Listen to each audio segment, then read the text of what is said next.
Friends, power star Pawan Kalyan అభిమానులు మొదటిసారి ఈ ఛానల్ను చూస్తున్నట్లయితే ఈ ఛానల్ను సబ్స్క్రైబ్ చేసుకోవాలని కోరుకుంటున్నాను.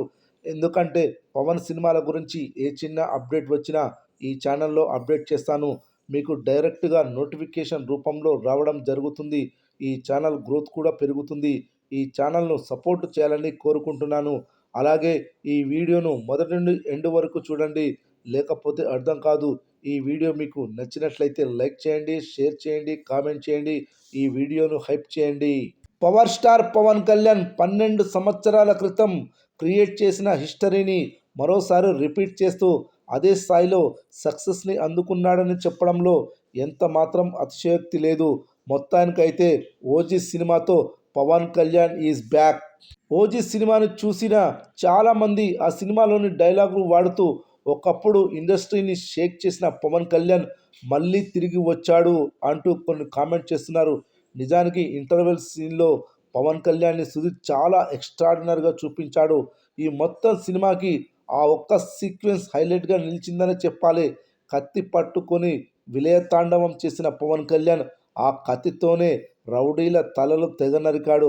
ఆ దెబ్బకి స్క్రీన్ మొత్తం రక్తపు మడుగులో నిండిపోయింది. 10 ఏళ్లలో చాలా తుఫాన్లు వచ్చినప్పటికీ వాడు నరికిన రక్తపు మరకలు మాత్రం ఏ తుఫాను కడగలేకపోయిందనే డైలాగు పవన్ కళ్యాణ్ నిజ జీవితానికి బాగా సెట్ అవుతోంది. పవన్ కళ్యాణ్ ఓజీ చిత్రం విడుదలై 30 రోజులు పూర్తయింది. మొన్ననే నెట్ఫ్లిక్స్లో కూడా అందుబాటులోకి వచ్చింది. ఓటీటీలోకి వచ్చిన తర్వాత ఇక థియేట్రికల్ రన్ ఏముంటుంది? ఓజీ రన్ అయిపోయింది అనుకుంటే పెద్ద పొరపాటే. ఇప్పటికీ ఈ చిత్రం థియేటర్స్లో విజయవంతంగా రన్ అవుతుంది. ఓజీ సినిమా మొదటి నుంచి వర్కింగ్ డేస్లో నెమ్మదిగా ఉంటే వీకెండ్స్ వచ్చేసరికి భారీగా కలెక్షన్లు వసూలు చేస్తుంది. నిన్న శనివారం కావడంతో కొన్ని ప్రాంతాల్లో హౌస్ఫుల్స్ కూడా నమోదయ్యాయి. వైజాగ్ లాంటి ఏరియాలో ఈ చిత్రం దీపావళికి విడుదలైన సినిమాలతో సమానంగా వసూళ్లను రాబట్టింది. ఇది ఇప్పుడు హాట్ టాపిక్గా మారింది. జనాలకు ఈ సినిమా ఓటీటీలోకి వచ్చింది లేదా అనే విషయం కూడా తెలియదు. ఇంకా థియేటర్స్కు వెళ్తున్నారేంటి అంటూ కామెంట్ చేస్తున్నారు. ఇకపోతే 30 రోజుల్లో వరల్డ్ వైడ్గా ఈ సినిమా ఎంత వసూళ్లు వచ్చాయో ఏరియా వైజ్గా చూద్దాం. నైజాం ప్రాంతంలో ఈ చిత్రానికి దాదాపుగా 58 కోట్ల షేర్ రూపాయలు వచ్చాయి. అనేక వెబ్సైట్స్ ఈ చిత్రానికి ఈ ప్రాంతంలో కేవలం 53 కోట్ల షేర్ రూపాయలు వచ్చినట్లు ప్రచారం చేశారు. కానీ నైజాం దిల్రాజు డిస్ట్రిబ్యూషన్స్ ఆఫీస్ నుండి వచ్చిన నెంబర్ ఈ రేంజ్లో ఉంది. అదేవిధంగా సీడెడ్ ప్రాంతంలో ఈ చిత్రానికి 20 కోట్ల 43 లక్షల షేర్ వసూళ్లు వచ్చాయి. సీడెడ్ హక్కులను 22 కోట్ల రూపాయలకు ప్రముఖ నిర్మాత నాగవంశీ కొనుగోలు చేశాడు. ఇక్కడ ఈ జానర్ సినిమాలు ఆడడమే కష్టం కాబట్టి నష్టాలు తప్పలేదు, సుమారు 1.5 కోట్లకు పైగా.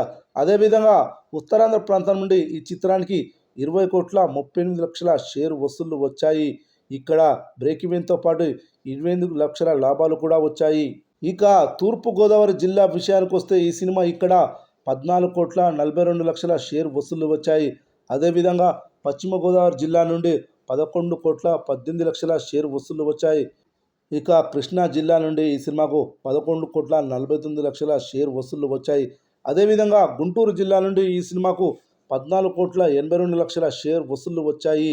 నెల్లూరు జిల్లా నుండి ఈ సినిమాకు 6 కోట్ల 73 లక్షల షేర్ వసూళ్లు వచ్చాయి. ఓవరాల్గా తెలుగు రాష్ట్రాల్లో ఈ చిత్రానికి 148 కోట్ల పైగా షేర్ వసూళ్లు వచ్చాయి. గ్రాస్ వసూళ్లు 229 కోట్ల వరకు ఉన్నాయి. ఇక రెస్ట్ ఆఫ్ ఇండియా విషయానికి వస్తే కర్ణాటక ప్రాంతం నుంచి ఈ సినిమాకు దాదాపు 22 కోట్ల గ్రాస్, అదేవిధంగా 11 కోట్ల షేర్ వసూళ్లు వచ్చాయి. ఈ చిత్రానికి ఓవర్సీస్లో ఈ చిత్రానికి దాదాపు 42 కోట్ల షేర్ వసూళ్లు వచ్చాయి. అలాగే తమిళనాడు నుండి 2 కోట్ల షేర్, హిందీ వర్షన్ నుండి 11.5 కోట్ల షేర్ వసూళ్లు రాబట్టింది. ఓవరాల్గా ప్రపంచవ్యాప్తంగా ఈ సినిమా ఇప్పటి వరకు 361 కోట్ల గ్రాస్, అదేవిధంగా 206 కోట్ల షేర్ వసూళ్లు వచ్చాయి. ఓజీ చిత్రం సక్సెస్ పవన్ కళ్యాణ్ ఫ్యాన్స్ అభిమానుల్లో నూతనోత్సాహం నింపడమే కాదు, పవన్ కళ్యాణ్కి ఇక మీదట ఎలాంటి సినిమాలు చేయాలో అర్థమయ్యేలా చేసింది. నేటి తరం యూత్ ఆడియన్స్ తన నుండి ఏమి కోరుకుంటున్నారో పవన్ కళ్యాణ్ ఈ చిత్రం ద్వారా అర్థం చేసుకున్నాడు. దానికి తగ్గట్టుగానే భవిష్యత్తులో కూడా తాను చేయబోయే సినిమాలను ఎంచుకుంటున్నాడు. ఓజీ సీక్వెల్, ఓజీ ప్రీక్వెల్లో నటించడానికి పవన్ కళ్యాణ్ ఇప్పటికే గ్రీన్ సిగ్నల్ ఇచ్చేశాడు. ఈ 2 సినిమాలు కాకుండా ఆయన కొన్ని క్రేజీ ప్రాజెక్ట్స్ చేయడానికి గ్రీన్ సిగ్నల్ ఇచ్చాడు. లోకేష్ కనగరాజ్‌తో ఒక సినిమా చేయడానికి ఒప్పుకున్నట్టు వార్తలు వినిపిస్తున్నాయి. కానీ అంతకుముందే ఒక తమిళ డైరెక్టర్‌తో సినిమా చేయడానికి ఒప్పుకున్నట్లు తెలుస్తుంది. ఆ కథ పవన్ కళ్యాణ్‌కి మాత్రమే కాదు, అకిరా నందన్‌కి కూడా బాగా నచ్చిందట. వివరాల్లోకి వెళ్తే హాలీవుడ్‌లో 'డేర్ డెవిల్' అనే వెబ్ సిరీస్ ఉంటుంది. ఇందులో హీరో అంధుడు. కానీ కొన్ని కారణాల వల్ల అతను సూపర్ హీరోగా మారిపోతాడు. ఆ తర్వాత అతని జీవితంలో ఎదురయ్యే సంఘటనలు, చేసే విన్యాసాలు చాలా అద్భుతంగా ఉంటాయి. పవన్ కళ్యాణ్‌తో ఈ లైన్ మీద భారీ బడ్జెట్ చిత్రం చేయడానికి ఒక తమిళ దర్శకుడు రెడీగా ఉన్నట్లు తెలుస్తుంది. ఆ తమిళ దర్శకుడు ఎవరు? లోకేష్ కనగరాజ్ లేదా వినోది అనేది చూడాలి. కేవీఎన్ ప్రొడక్షన్ వద్ద ఈ ఇద్దరి డైరెక్టర్స్ డేట్స్ ఉన్నాయి. ఇదే స్టోరీ లైన్‌తో లోకేష్ కనగరాజ్ డేట్స్‌ని వాడుకొని పవన్ కళ్యాణ్‌తో సినిమా చేయించాలని కేవీఎన్ ప్రొడక్షన్ సంస్థలు ప్రయత్నాలు చేస్తోంది. పవన్ కళ్యాణ్, లోకేష్ దర్శకత్వంలో నటించడానికి సిద్ధం. లోకేష్ కూడా ఈ ప్రాజెక్టుపై ఆసక్తి చూపిస్తున్నాడు. కానీ అంతకంటే ముందు ఆయన పూర్తి చేయాల్సిన సినిమాలు 2 ఉన్నాయి. ఒకటి 'ఖైదీ 2', మరొకటి 'రోలెక్స్'. 'ఖైదీ 2' చిత్రం వచ్చే నెల నుండి ప్రారంభం కాబోతుంది. ఇక ఈ సినిమా పూర్తి అయిన వెంటనే 'రోలెక్స్'కి షిఫ్ట్ అవుతాడు లోకేష్. ఈ 2 సినిమాలు అయ్యాక పవన్ కళ్యాణ్‌తో సినిమా చేసే అవకాశం ఉంటుంది.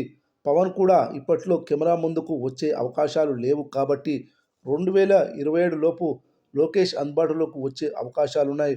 ఒకవేళ బాగా ఆలస్యం అవుతుందని అనుకుంటే వినోద్‌తో చేయించే ఆలోచనలో కూడా ఉన్నారట మేకర్స్.